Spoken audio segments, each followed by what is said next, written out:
Hello my YouTube family, कैसे हैं आप सब। आई होप आप सभी अच्छे होंगे। और गाइज आज की जो वीडियो है, जैसा कि आपको टाइटल देख के पता ही लगा होगा कि आज की वीडियो मैं बनाने वाली हूँ डाइपर पे, कि डाइपर आपने कैसे यूज करना है। मोस्टली डाइपर पैंट्स आ रहे हैं, हमें पता होता है कि बच्चों को यूज पहना देना और यूज करना है। जी नहीं, सिर्फ इतना काम नहीं होता है डाइपर का कि बस आपने लिया और बच्चों को डाइपर पहना दिया और खत्म हुआ। डाइपर से जुड़ी बहुत सारी बातें होती है, बहुत सारी इन्फॉर्मेशन होती है जो कि मेरे पास नहीं थी कुछ टाइम पहले तक, क्योंकि मैं बिल्कुल न्यू मॉम हूँ। और मतलब जहां तक आपको मैं अपना एक्सपीरियंस बताती हूँ कि जब मेरी सिस्टर के बेबी हुए थे तब मेरे पास इतना मैच्योर नहीं थी कि इन चीजों को ध्यान दूं। और अपने इन लॉज में मेरा फर्स्ट मैं मॉम हुई हूँ, अपनी मतलब नई जनरेशन की मॉम मैं पहली हुई हूँ। तो मैंने अपनी इन लॉज में भी कोई ऐसा बेबी नहीं देखा जो कि मुझे ये चीजें पता हो। तो मेरे लिए बिल्कुल ही एक नया सफर है कि मॉम के लिए बहुत सारी मैं गलतियां करती हूँ, उन गलतियों से सीखती हूँ। तो मैं सोचती हूँ कि जिन गलतियों से मैं सीख रही हूँ वो गलतियां आप ना करें, क्योंकि अगर आपको मैं वो चीज बता सकती हूँ तो आप पहले से उसके लिए प्रिपेयर हो सकते हैं। तो चलिए ज्यादा बात ना करते हुए शुरू करते हैं आज की वीडियो। तो गाइस, सबसे पहली जो हमारी गलती होती है या हमें नहीं ध्यान होता है कि हम पूरा दिन बच्चे को नॉन स्टॉप एक ही डायपर में गुजार देते हैं। बहुत सारे लोग ऐसा करते हैं, मुझे भी इस चीज की गलती का एहसास होता है और बहुत बुरा फील होता है कि मैंने डुग्गू के साथ इतना अत्याचार किया, क्योंकि मुझे इतना नहीं पता था। उस पर लिखा होता था कि मतलब ये जो है 8 से 10 घंटे मतलब डायपर आप रख सकते हैं, बट ऐसा नहीं होता है। वो डिपेंड करता है आपका बेबी पी कितनी करता है। लाइक जब बच्चे छोटे होते हैं, न्यू बॉर्न होते हैं, तो वो ज्यादा पी करते हैं।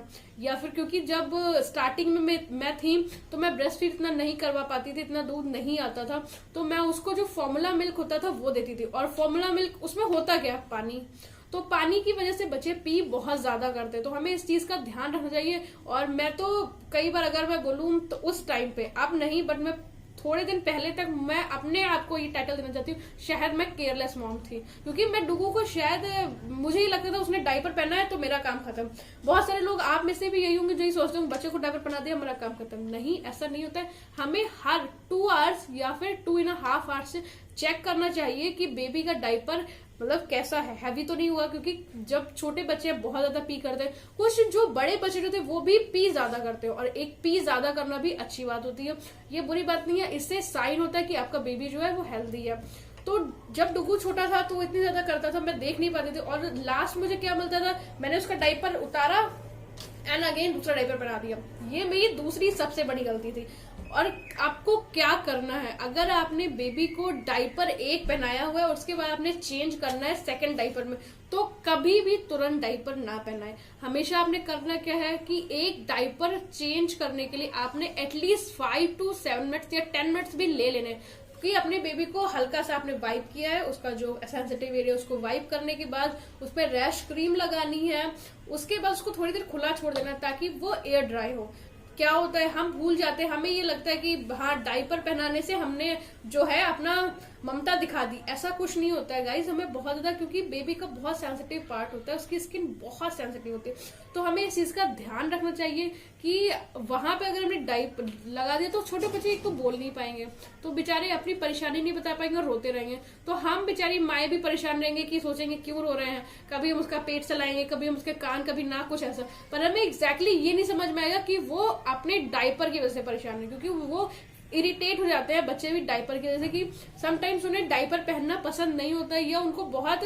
गाइस आप ये सोचिए कि अगर एक बच्चा एक बार में कम से एक, अगर मैं बोलूं 1 घंटे में कम से कम शायद ये 5 से 6 बार पी करता था, तो आप ये सोचिए अगर बच्चा इतनी पी करेगा, और उसकी पी की कई बार क्वांटिटी भी काफी ज्यादा होती है, कई बार थोड़ी होती है, कई बार ज्यादा होती है, तो सोचिए डायपर कितना हैवी हो जाएगा। अगर हमारे पास कुछ ऐसी हैवी चीज अगर हम अपने हाथ में भी ले ले तो हम ज्यादा देर तक नहीं रख पाते, तो सेम सोचिए कि वो बच्चा कितना बियर करता है। तो आपने भी ये ध्यान रखना है कि जब भी आपने एक से दूसरे डायपर में चेंज करना है तो एटलीस्ट उसको क्लीन एरिया करके आराम से उसको ड्राई होने देना है। आपने पहले तो टॉवल से या फिर कोई हल्के कॉटन से कपड़े से पूरा वो एरिया वाइप करना है। उसके बाद उसको रैश क्रीम लगानी है। वाइप आउट करने के बाद पाउडर डाल दीजिए आप, जो उसकी साइड्स होती हैं, तो उसको खुला छोड़ दीजिए ताकि वो एयर ड्राई हो। उसके बाद ही डायपर आप यूज करें। रैश क्रीम, जो कि मेरी तीसरी गलती होती थी, मैं रैश क्रीम कब यूज करती थी, मुझे लगता था कि डुगू को अब रैश हो रहे तो अब यूज करना चाहिए। ऐसा कभी भी नहीं करना चाहिए। रैश क्रीम का मतलब है टू अवॉइड रैशेज, मतलब हमें अवॉइड करने चाहिए। तो अब मैं क्या करती हूँ कि जैसे ही मैं डुगू की नैपी चेंज करती हूँ, ना कि डाइपर, नैपी जब चेंज करती हूँ तो मैं उसको ड्राई करने के बाद हल्के हल्के से उसको रैश क्रीम लगा देती हूँ, ताकि उसको रैशेस हो ही ना। मतलब कि पहले से ही मैं उसकी क्योर की तैयारी करके रखती हूँ, जो कि मैं पहले नहीं करती थी। गाइस पहले मैं क्या करती थी, डुगू को मोस्टली पूरा टाइम सुबह से लेकर रात तक, मतलब चेंज करने के बाद फिर डाइपर ऐसा ही करती थी। बट अब मैं ऐसा नहीं करती हूँ, वो इस वजह से क्योंकि पूरा टाइम अगर वो बच्चा डाइपर में रहेगा तो हम जितना मर्जी क्योर करने की कोशिश कर ले। अगर आप वर्किंग वुमेन भी हैं और अपने बच्चों को केयर टेकर के पास छोड़ते हैं तो ये चीज आप उनको बहुत ही स्ट्रिक्टली बोलिए कि उसको एटलीस्ट दिन के टाइम पे नैपीज में रखें। जी, क्लोथ डाइपर भी आप अगर आपको पसंद है तो आप ले सकते हैं, बट अगर मैं आपको अपना बोलूं एक्सपीरियंस, तो मैं डुगू को दिन में नैपीज में रखती हूँ और रात में मैं उसका डाइपर यूज करती हूँ। और रात में भी एटलीस्ट मैं उसको 2 या 3 आवर्स के बाद उसको चेक करती रहती हूँ कहीं इसका हैवी तो नहीं हो गया। अगर हैवी होता है तो मैं उसको रात में चेंज करती थी। और एक मुझे बात और ध्यान नहीं है, जो मुझसे गलती होती थी कि डुगू छोटा था तो मुझे ये लगता था कि मतलब ये इतनी ज्यादा नहीं पी करेगा या ऐसे, तो मैं उसको पूरी रात एक ही डाइपर में निकाल देती थी। और सम टाइम देखती थी मैं मिड नाइट में उसका जो डाइपर था वो लीक कर जाता था। पहले तो मैं बिल्कुल मतलब समझ नहीं आता था कि मैं इसी वजह से परेशान रहती थी कि उसने क्यों लीक कर दिया। मुझे सोचती थी कहीं उसने साइड से पी कर ली होगी, इस वजह से यही हो। तो उसकी प्रॉब्लम ये होती थी कि उसका जो डाइपर था वो पी से पूरी तरीके से फुल जाता था। और उसके बाद जब वो पूरा फुल हो चुका है, जहां जैसे वो अब्सॉर्व करता है, जब उसकी अब्सॉर्व ही नहीं करेगा तो ऑब्वियसली होता है वो बाहर निकलेगा।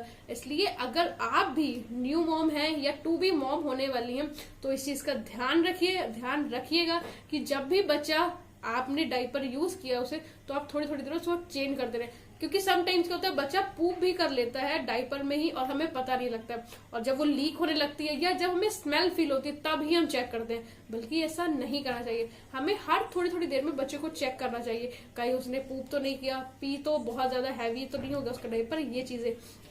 और अगर मैं आपसे बात करूं क्लोथ डाइपर की, आजकल मार्केट में क्लोथ डाइपर बहुत आए हुए हैं। बट अगर क्लोथ डाइपर आप यूज करते हैं तो आपको एक प्रॉब्लम ये रहेगी कि हमेशा आप चेक करती रहेंगी कहीं वो लीक तो नहीं हुआ, कहीं उसको मतलब वो निकल तो नहीं रही, उसकी पी तो नहीं आ रही है, क्योंकि कहीं उसने पूप तो नहीं कर दिया। तो वो उसका कोई फायदा नहीं होता है। इंस्टीड अगर आप डिस्पोजल डाइपर यूज करें, क्योंकि जो क्लोथ डाइपर होते हैं वो आपके बेबी को और ज्यादा हैवी बना देते हैं। अगर उसने बहुत ज्यादा पी कर ली है, आप ये सोचे कि शायद वो फर्स्ट या 2 मतलब 1 या 2 बार में ही वो क्या होता है काफी ज्यादा फुल हो जाते हैं, तो हमें उसे चेंज करना ही पड़ता है। और बजाय उसके कि आपका बच्चा एटलीस्ट 3 to 4 टाइम पी करेगा तब भी आपका डाइपर इतना ज्यादा नहीं होगा।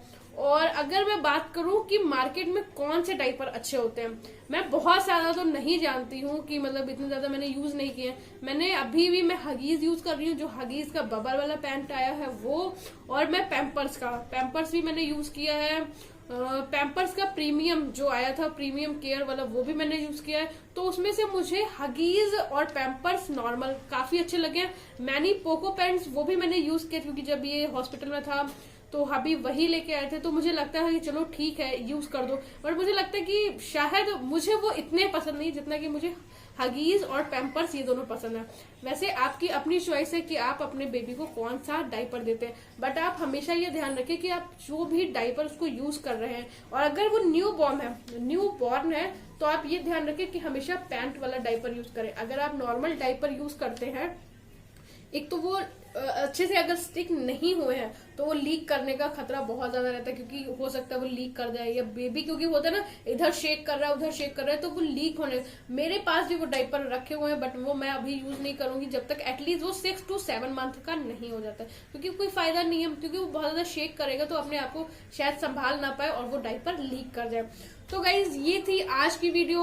आज की इंक्वायरी में तो मैंने बहुत सारी बातें, मतलब मैं ये नहीं बोलती हूँ कि ये आप इंफॉर्मेशन लीजिए, ये गाइज सिर्फ वो बातें थी जो कि मैंने फील की हैं कि डुगू के साथ मैं क्या करती थी। और मैं अगर हमेशा ही मैं बोलती हूँ कि मैं आपके लिए हमेशा वो चीज लेके आती हूँ जो कि मैंने खुद फील की होती है, या जिसका एक्सपीरियंस मुझे होता है कि हाँ डुगू ने ऐसा किया है या वो ऐसा कर सकता है। तो ये चीजें, और अगर आप बाहर गई हैं तो आप वाइप यूज कीजिए, अगर आप घर में हैं तो हमेशा वाटर यूज कीजिए। क्योंकि पहले मैं, क्योंकि डुगू छोटा था तो और सर्दियों का टाइम था तो मैं वाटर यूज नहीं करती थी, मुझे लगता था उसकी स्किन बहुत सेंसिटिव है, मैं वाटर नहीं यूज कर सकती हूँ, मतलब उसको कैसे बार बार यूज करूँ, तो मैं वाइप यूज करती थी। अब डुगू जब से बड़ा हो गया है, 4 मंथ का होने वाला है डुगू, तो अब मैं एटलीस्ट 1 मंथ से मैं उसको वाटर दे रही हूँ, मतलब उसको वाटर से मैं वाइप करती हूँ ताकि अच्छे से उसका जो पूरा सरफेस है, पूरा एरिया जो क्लीन हो जाएगा और उसको भी हल्का सा फ्रेश फील होगा, जो कि वाइप से नहीं हो सकता है। तो दैट्स ऑल गाइज, ये थी मेरी आज की वीडियो। आई होप आज की वीडियो आपको अच्छी भी लगी होगी और आपके लिए हेल्पफुल भी रही होगी। अगर आपको वीडियो थोड़ी सी भी अच्छी लगी हो और अगर अच्छी ना भी लगी हो तो इतनी मेहनत के लिए एक लाइक तो बनता ही है, क्योंकि लाइक करने से कोई पैसे नहीं जा रहे और चैनल को सब्सक्राइब भी कर सकते हैं ऐसी और यूजफुल वीडियो देखने के लिए। तब तक के लिए बाय और जल्दी ही मिलते हैं अपनी नेक्स्ट वीडियो में। ओके।